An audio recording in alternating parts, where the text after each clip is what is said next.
എല്ലാവർക്കും നമസ്കാരം. ശ്രീമദ് ഭഗവത്ഗീത കർമ്മയോഗം 3-ാമത്തെ അധ്യായമാണ്.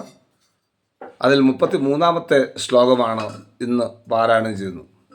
സദൃശം ചേഷ്ടതേ സ്വസ്യാഹ പ്രകൃതേ ജ്ഞാനവാനപി പ്രകൃതിം യാന്തി ഭൂതാനി നിഗ്രഹ കിം കരിഷ്യതി.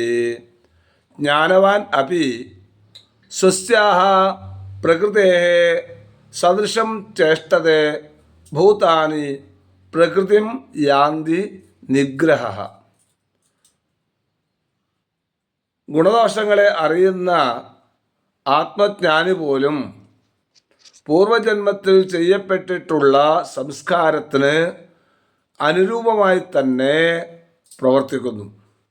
എല്ലാ പ്രാണികളും പൂർവകർമ്മ സംസ്കാരത്തിന് അധീനമായിരിക്കുന്ന സ്വഭാവത്തെ തന്നെ അനുവർത്തിക്കുന്നു.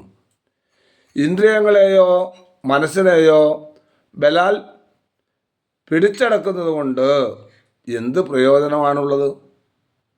കിം കരിഷ്യതി എന്നാണ് ചോദിക്കുന്നത്.